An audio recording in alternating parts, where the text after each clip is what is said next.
Welcome to Finding Gray, where we find the gray in this black and white world that we live in. And I got some chatting points for you. I had a job interview that I don't feel so good about, but I want to talk about the difference between trauma response, defense mechanism, versus your intuition trying to tell you something.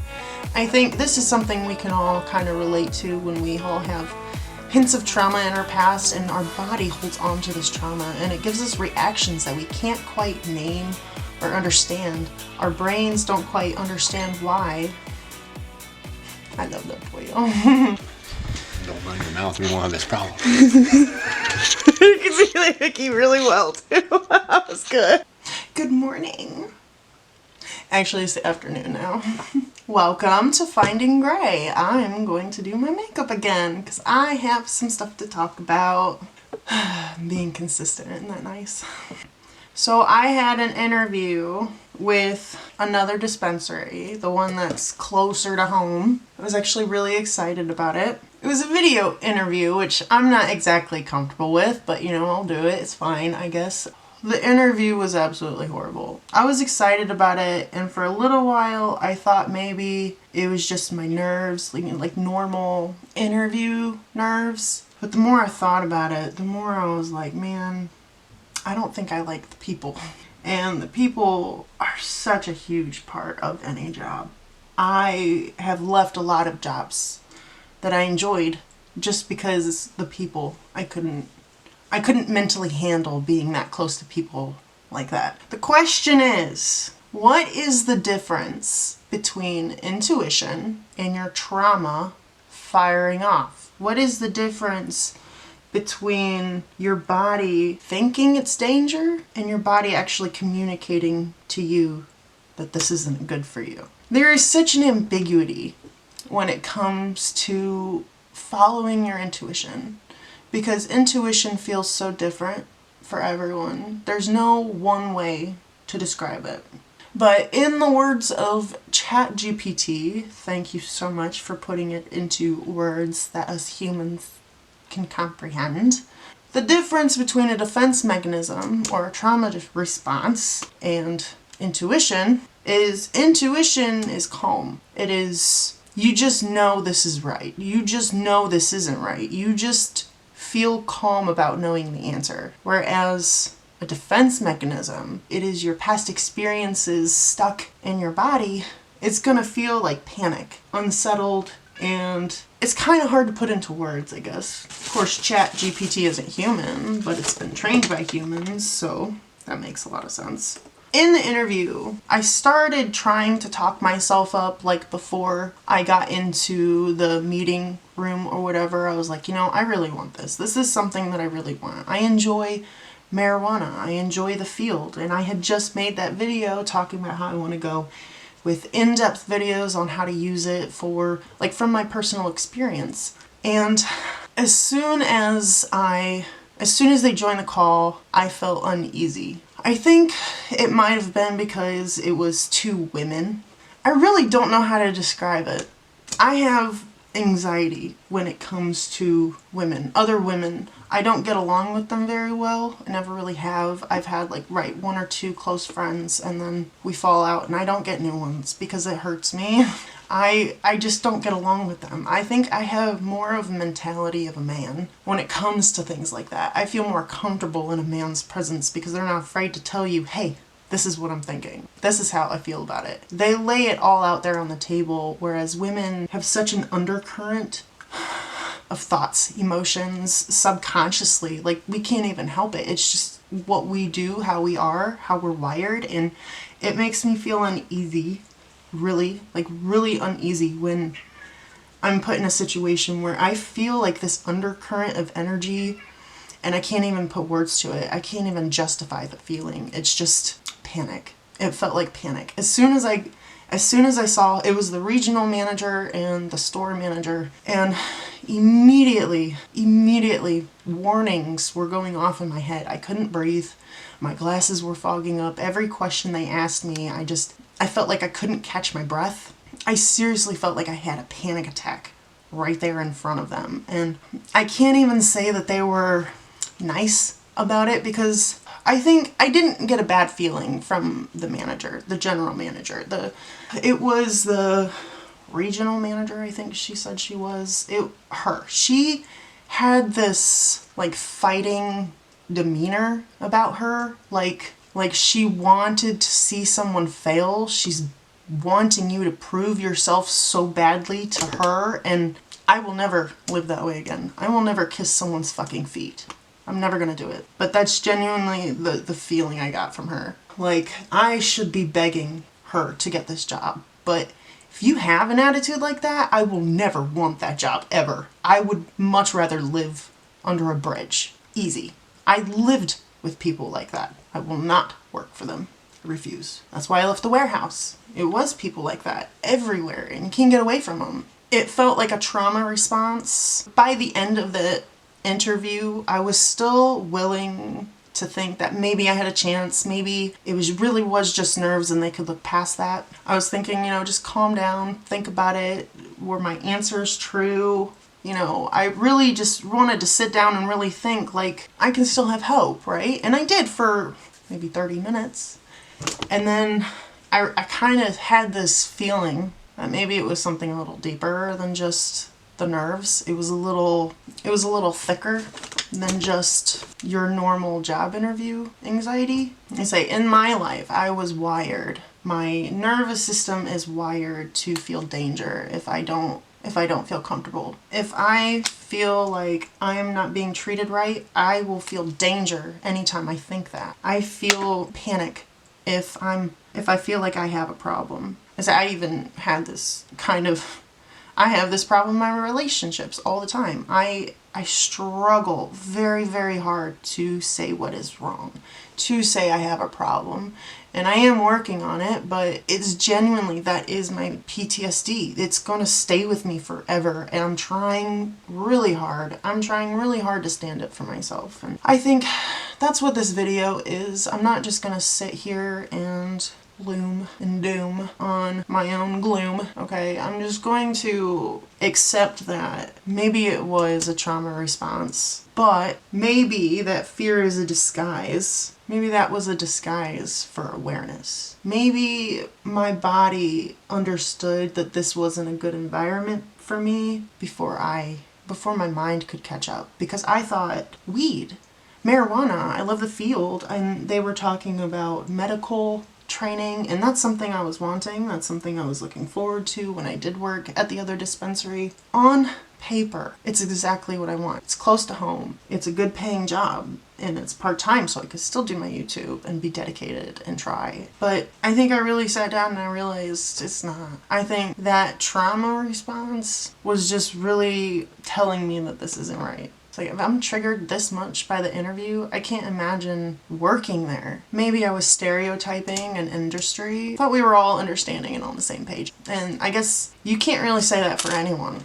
You can't say that for any one group of people. And that is true. All Christians aren't the same. Christianity is not a damned religion, but the people that are damned will damn it. It's just how it is with anything you get into. There's gonna be people that just don't work. And I'm thinking it's not necessarily that they are bad people or it's a bad environment. It's bad for me and my nervous system. I have problems I really have to be aware of.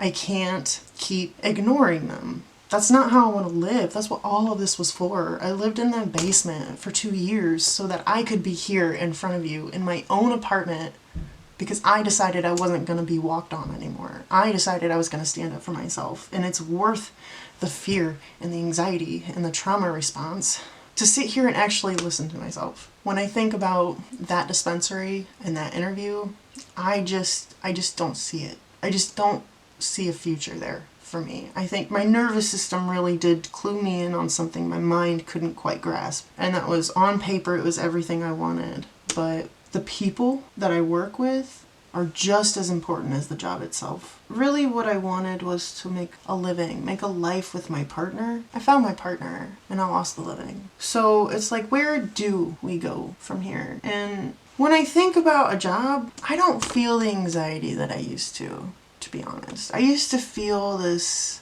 rushing need to find the thing I'm gonna do forever. Like I had to make a decision and it had to be the right one the first time. But I actually wrote down every job I've ever had and the reason I had to leave. I think the truth is I just don't want to work for someone else. I want to do it myself. I don't want to go to a job and want to climb their corporate ladder anymore. I don't think that's what I want. That's what I wanted when I started at my dispensary job. I wanted that. That's what I wanted when I worked in the warehouse. I wanted to climb the ladder and do the best that I could. But it's like I wasn't even putting faith in myself and my YouTube. I was putting faith in, hey bro, so sad. Wanting to climb the corporate ladder of wherever I was at is just naturally my ambitiousness coming through, but it's like I wasn't having faith in my own vision of what I truly wanted. What I really wanted was to do it myself, was to have a YouTube channel, was to build my brand, was to make my mark in the world. If I really disagree with the things that are on the internet right now, why am I not putting out the things that I think are worth putting out there? I think we're gonna do that, you know. I want to climb my own corporate ladder. I want to be a corporation. Not a bad one, but a good one. I want to have a brand. I want to be proud of where I am and where I got myself. I want to take every opportunity that I possibly can and turn it into something amazing. So I don't actually know whether my reaction was purely trauma or if it was intuition. Well, you know, that's a lie. I do know. It was intuition. I think it was a little of both. I think I had a little bit of PTSD flare-up because it's hinting at something I couldn't quite grasp because it was marijuana. I wanted the job. I wanted the job really bad. But I think my nervous system was telling me something so important, and maybe that's not my next step in my career. That's not my next step in life. I'm not gonna go to a different dispensary, but I am excited to keep making videos. I'm excited to keep talking. I'm excited to keep wanting to use my voice, because even though my nervous system was trained to feel danger when I stood up for myself, I'm gonna do it anyway, in a place that I feel safe, a place that I want to grow and become more. I really just cannot get the shape right today. I don't know what I'm doing. Right, so I think I'm going to be like an online shopper at Walmart because I think that would be a much less stressed job. And I don't want to spend all of my mental energy stressing about a job that's not actually what I want. I don't want to go backwards in my journey. I don't want to go into an environment where I feel like someone's trying to control me. I refuse. I refuse to be controlled. I was controlled my entire life, and now is the time that I stand up for myself because I can. And I will. I'm going to. So thank you. Come again. I think the biggest takeaway, though, is just I'm going to listen to my body. I'm going to listen to my body telling me that this isn't right. Despite how much I wanted it, I think my body, Emily, is something that needs to be valued and listened to. If I'm feeling Walmart as something that makes me feel good, like it genuinely, that's my voyo. It genuinely makes me feel good to think about working at Walmart, picking online orders, doing everything right there on the cart, clocking in, clocking out, going about my business, and coming home and doing the things that I love. That sounds like a good life to me. How's that? No. I don't know what I'm doing. That's fine.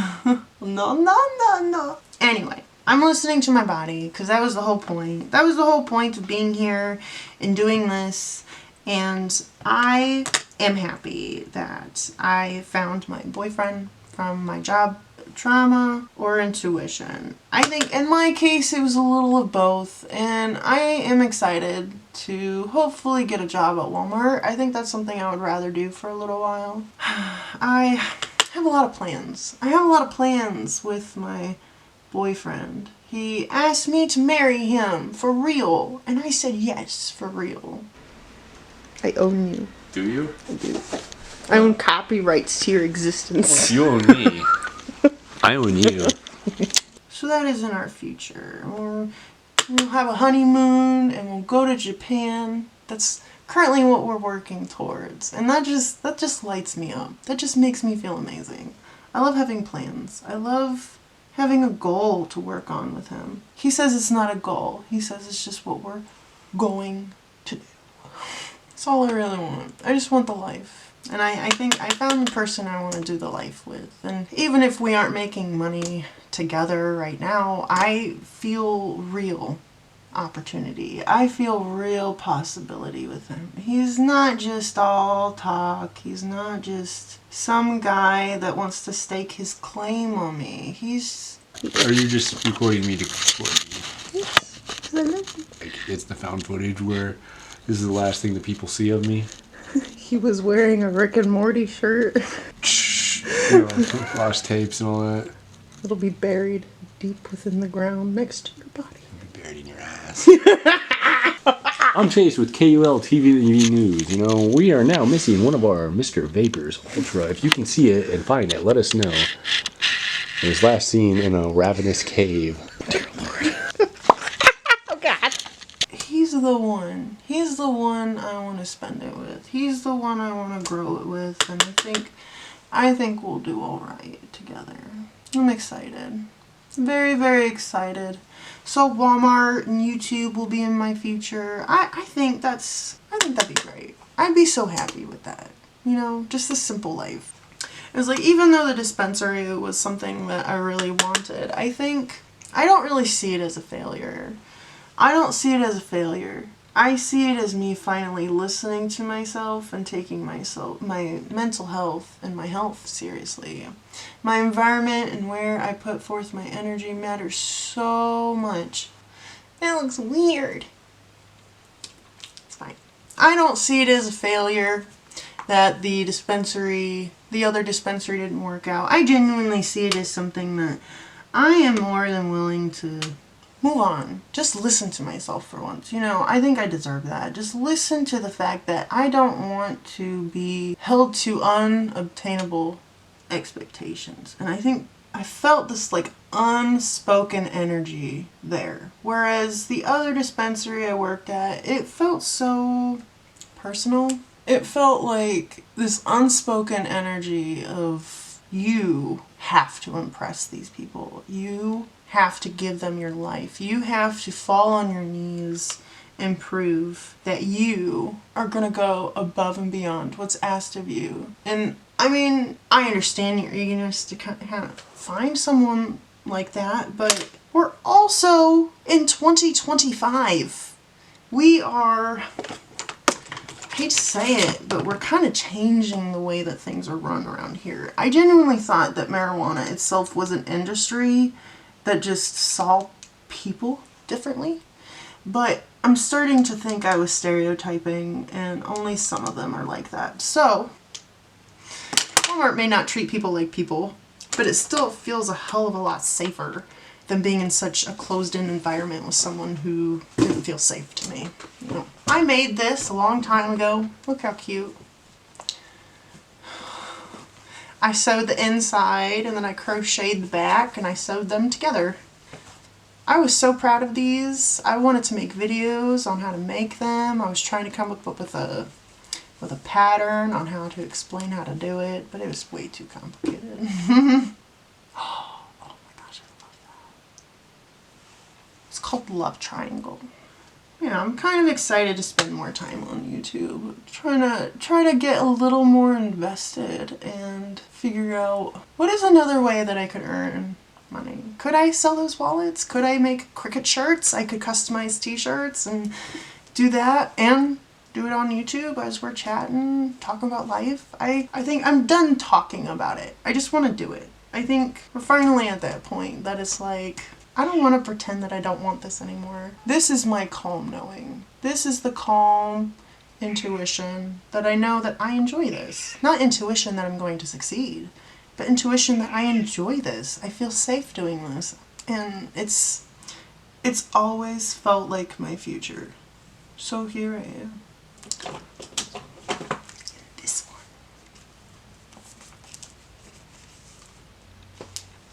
What's something crazy? Crazy. Underworld is like a oh my gosh. Maybe we want Underworld. Yeah, that's so pretty. Oh, that's cute. I love Underworld. Why have I never used this one? Oh my goodness. Okay. Okay. Okay. Right, so the direction of my life is not exactly going the way that I thought that it would, but I genuinely am excited, even to work at Walmart, because I know I have goals in a future that I'm working towards, and I'm not doing it alone, right? I have goals that I feel like I can actually work on and feel good working on. I don't care what job it is. I just want to be happy. I don't want to hate my life every day. And knowing that my life is going in a good direction, not necessarily one I thought it would go in, I'm pretty excited about that. Finding your direction starts with action. And that's why I'm here talking to you today. I'm excited. I really am excited. That's it. But ultimately, the people I work with are just as important as the work itself. I just want to go to my job and feel happy and valued and know my worth and stand up for my worth. You know, I think trying to make excuses as to why you hear that sounds so weird. Sorry. Our brains don't quite understand why we're having this reaction, but I think sitting with the feeling, being able to sit with the feeling that this doesn't feel the way I wanted it to, is part of the process. You need to sit and feel. It's so important that you take yourself seriously. Take your pain seriously. Even if you don't think it's justified. It probably wasn't justified of me to have a panic attack during an interview. A video interview, mind you. But I think listening to my body is the first step. It's funny, this is my boyfriend jacket. Actually, toe goes with my pants too. We're gonna get married, and then we're gonna go to Japan for our honeymoon, and then we're gonna get a raccoon, and we're gonna have a baby, and we're gonna have a business, and we're gonna take over the world and have a cult following. It's gonna be so great. It's gonna be so great. That's kind of what I was hoping. I talked about our goals to get married and go to Japan. Oh yeah, we're gonna get married, and then A raccoon and a baby. We're gonna go to Japan first. We're gonna have the baby in Japan. Yes. No. No. Oh, we're gonna trade something for a baby in Japan. Wait, iPod Nano, limited edition. Trauma-informed job hunting. That's what this ultimately comes down to. If you have trauma, you can't blame other people for it. You can't blame them for triggering you. It's not because they're bad people. Maybe they are, but it's none of my business. It's not that they're bad people. It's that they clash with me and my history. As Vera Gray, the person I choose to be, I have to stand up for my body. Emily. She is at the mercy of me, my mind. I have to decide that I'm going to take her seriously, take her pain and her fear seriously, and cater to that. I need to cater to her strengths, and I need to help her through the weaknesses. And I think this is the best step. Get a job at Walmart. Like, that genuinely just makes me happy just thinking about it. It'd be such a simple, happy job. I'd be so happy to just go work my early shift and then come home, get my kids, have my boyfriend, and just enjoy our life, you know? That sounds good to me. I'm still working on my goal. We're gonna go to Japan, and it's gonna happen, and I'm so excited. Stick around. I'm gonna keep being consistent and keep proving myself right, and I think it's gonna be fun. We'll see how it goes, you know? Flip it on for you. I feel like I'm in like display. I feel like an animal. I feel like this is how I go missing like next week. Like this is being shown to the cops. You know what I mean? Like Jesus. Have you seen this man? Well, how would you have this video if you haven't? Have you ever seen him in my life, officer? He's mine. I think that's good. I'm excited. I love you, baby. He's your best kitty ever. My boyfriend is cheating on me with this cat. He loves her more than me. He said I was second best. That's sad. Too bad we don't have the loaf. You should have brought it. I should have. Today would have been the perfect day too. What are we doing? Getting you in focus.